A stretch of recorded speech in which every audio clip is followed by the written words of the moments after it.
Morning, everybody. Really? Thank you, Steve, for the expression dog's breakfast. Never heard that before. And I want to unite Blake, Michael, and Steve's talk because you asked the question, how does the city respond to high temperatures? I say we have city-owned and operated ice cream trucks. We deploy them very intelligently throughout the network, 2.1% increase for every degree. I'll never forget that data point.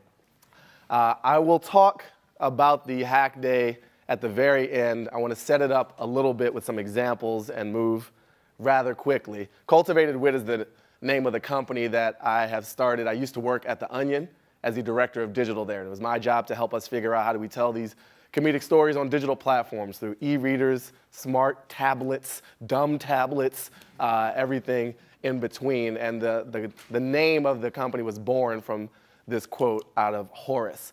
The first very quick example I want to tell, and this is on the personal side, is several years ago when the swine flu became a big media storm, I decided to exploit people's fears by creating a Twitter account called The Swine Flu.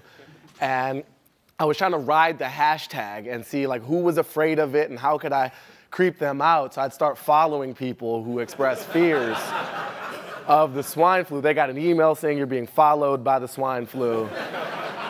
That's comedy to me, just really making people uncomfortable. And that was a sort of flavor of taking my now decades-long time in stand-up and maybe 15 years of writing, love of tech, and occasional love of data to throw them together and mess with people. This is a screenshot of Twitter analytics from our live tweeting of the Super Bowl at The Onion 2 sessions ago. And the way we would use this data is to actually pump out a high velocity of material on the real-time platform of Twitter, and then take the highest performing ones of those and transfer them to the Facebook account and even to our own website, sort of a algorithmic curation of the performance of the comedy. Every joke The Onion produces is obviously the best joke ever and brilliant, but the people's ability to see that is, mitigated by their own intelligence.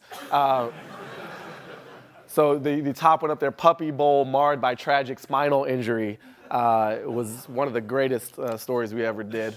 I wrote this book called How to Be Black. If you don't buy it, you're a racist.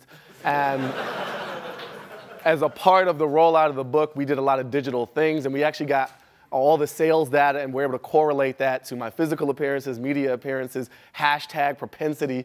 And it turns out Tuesday is the least racist day of the week. In terms of purchasing patterns, and there's a lot more insight we're digging through the analysis on that one. I want to talk about an issue that is really at the heart of a lot of our experiences, Foursquare racism. I have a deep love for Foursquare. I was elected Mayor of the Year, Foursquare in 2010 for running a real political campaign off of a mayoral battle. I decided to use the Explore feature in a way that I don't think it was intended. And I decided to search for racists within the Foursquare network just to see, like, if you wanted to find racism, could Foursquare optimize that too? And not just like hot dogs and bars. The answer is yes, you can map racism.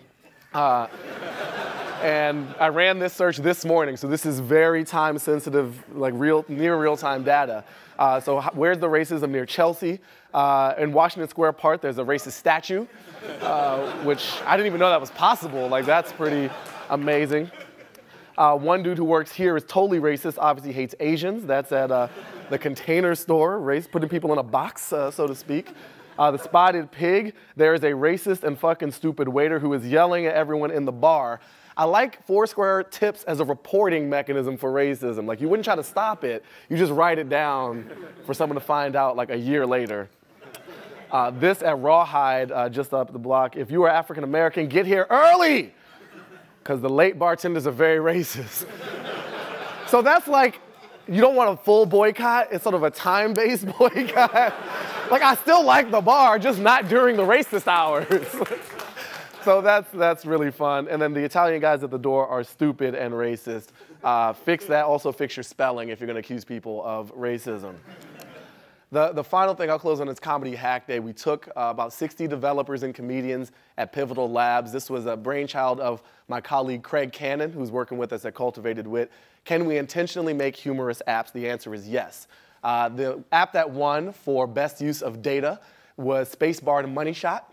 And the idea here is if you're engaged in an online adult video experience, that you want your moment of glory to coincide with that of the video. And that doesn't always happen. So if you could just hit the space bar and sync up,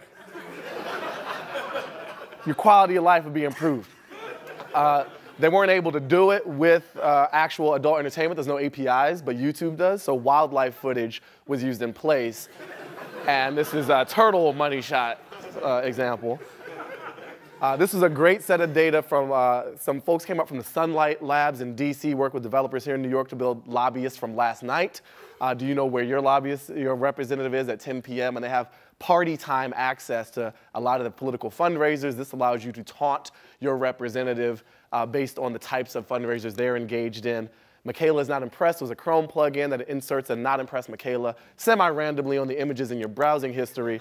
And the grand winner was Shout Roulette, which makes it easy to yell into the faces of people you disagree with by synchronizing a live video stream between people on either side of an issue. My favorite part of the site is if you're not angry enough to engage in shouting, there's a Get Angry tab on the upper left corner, and it takes you to Drudge Report and Michelle Malkin and Keith Olbermann and other people who would really piss you off, so you can come back and use the site. That's it. Thank you very much. Thank you.